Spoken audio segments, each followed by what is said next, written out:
Welcome to the sixth part of this question solving session. So we will start this part from question number 26.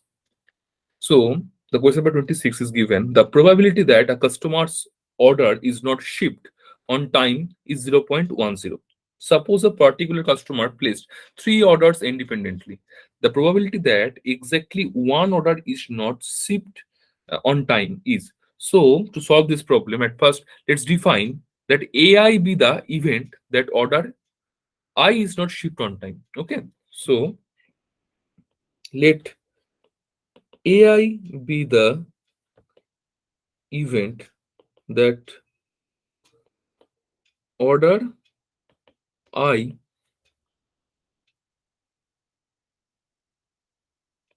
is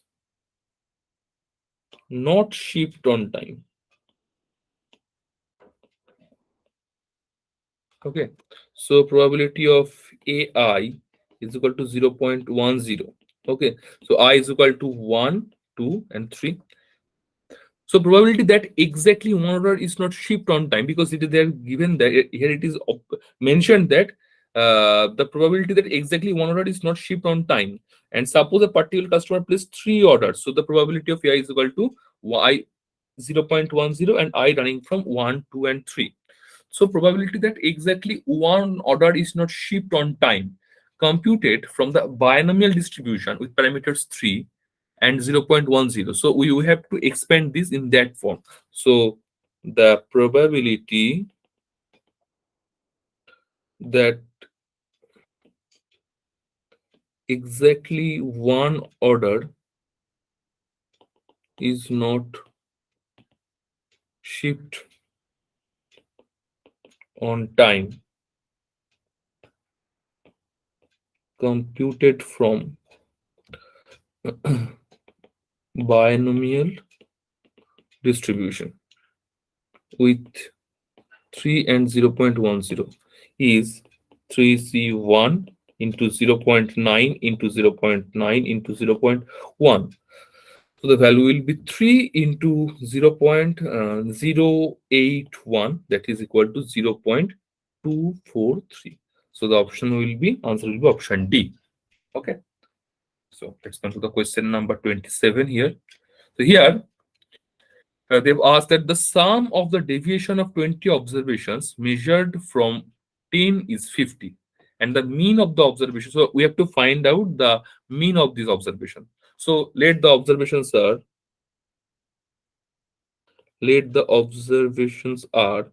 x1 x2 dot dot not x20, because they are given that the sum of deviations of 20 observations. Okay. Now summation I running from 1 to 20 xi minus 10, that is uh, the sum of deviation of 20 observations measured from 10 is 50, so is equivalent to 50, which implies I running from 1 to 20 xi minus 20 into 10 is equal to 50. Okay. So 1 to 20 xi is equal to 250. Correct. Now the question is the mean of the observation. So to find out the mean of the observation, so the mean of the observation is summation of xi, because we know the formula of mean, that is summation of xi by n. Here xi is equal to, I think, from 1 to 20 divided by n is equal to 20, and the value of xi is 25. We have already calculated, so the value will be 250 by 20, that is 12.5. So the correct answer will be option number D. Okay, let's jump to the question number 28. Here the stem and leaf display shows populations of 50 states in million people, and the display showed here. Okay, so now they have asked which of the following question is which of the following is true for this given data set. Okay, so we have to, at first we have to find that the smallest observation here, and the smallest observation is 1 and the largest observation is 37. Okay, so the smallest observation is 1 and the largest observation is 37. Hence the range is 37 minus 1 is equal to 36. Okay. Now the observations are ordered. Okay. So the median is equal to, so the observations are ordered.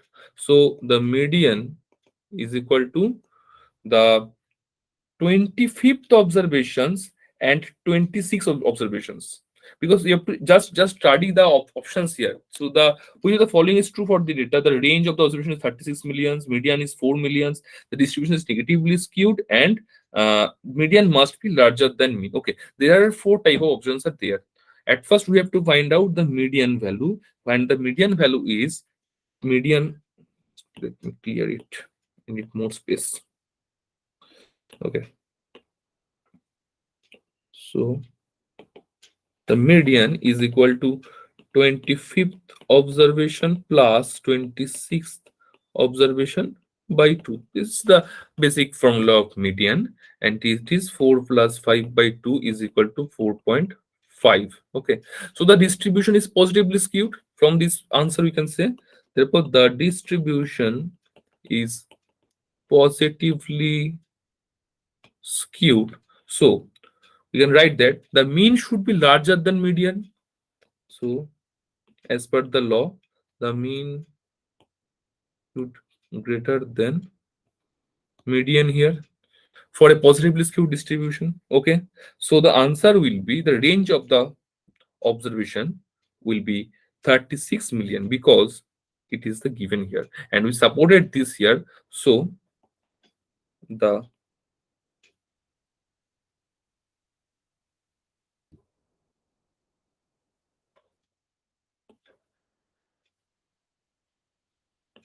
this supports that for a positively skewed distribution. Okay, so the correct answer will be option A. Let's jump to the question number 29. Here they ask that um, an insurance company has high risk, medium risk, and low risk clients. Okay, who have probabilities of 0.02, 0.01, and 0.025 respectively of filing claims within a given year. The proportion of the number of clients in the three categories are this, and this. If a claim is filed in a year, what is the probability that it is claimed by a high risk client? So at first we have to define some events here. So C is the, let's define C is equal to event that a claim is filed. Event that a claim is filed. A1 is equal to event that client is high risk. A2 is equal to event that client is medium risk, and A3 is equal to event that a client is low risk. Okay. Now we have to find that if a claim is filed in a year, what is the probability that it is claimed by a high risk? Okay, so we have to find this probability. So for this, we have already defined all these events here. Now, probability of C given A1 is equal to 0.02, right? As per the given data, because for high risk is 0.01, medium risk is 0.01, sorry, 0.02, 0.01, and for low risk it is 0.0025. Okay, so C given A1 is equal to 0.2, 0.02, C given A2 is equal to 0.01, and probability of C given A3 is equal to 0.0025. Okay, now probability of A1 is equal to 0.10, right? Probability of A2 is equal to 0.30. Here it's also given this data here, and probability of A3 is equal to 0.60. So to point out that probability of C means that event that a claim is filed, okay, is the combination of probability of C given A1 into probability of A1 plus probability of C given A2 into probability of A2. plus probability of C given A3, probability of A3. Okay, so just put these values here and you will find 0.02 into 0.10 plus 0.01 into 0.3. Just I'm just putting these datas here. Okay, and 0.0025 into 0.60, and if you just calculate it, you'll find that the value will be 0.0065. Now we know by definition probability of a1 given C is equal to, you can write it as probability of C given A1 into probability of C. So here we know that the probability of C given A1 into probability of C given A1 into probability of A1. So the formula will be probability of C given A1 into probability of A1 divided by probability of C, right? You just put these values here, you will find that probability of C given A1 is 0.02, probability of A1 is equal to 0.10, probability of C is equal to 0.65. Just put these values here and you will find that 0.02 into 0.1. We know this is from the by definitions, but basic from the basic formula we can apply this, and this is equal to 4 by 30. So the answer will be option B here. Okay. Now let's go to the last question of this part 6. So here they have asked that a computer must pass through 5 traffic lights on her way to work and will have to stop at each one that is red. Suppose the probability distribution for the number of red light see hits is given below, and this way they have given this distribution table. So the expected number of red light, we have to find out this. So the expected number of red lights she hit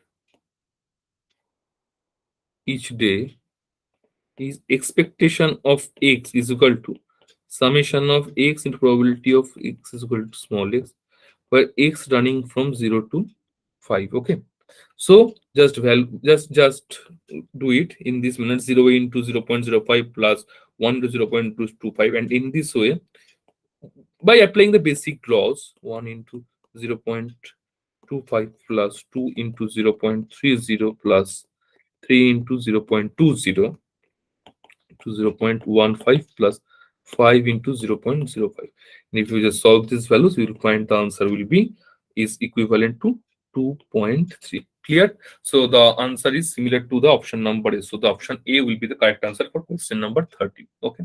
Let's just put this easy way. Easy technique here. Okay. So this is it for this part 6. We'll meet in the seventh part. Thank you.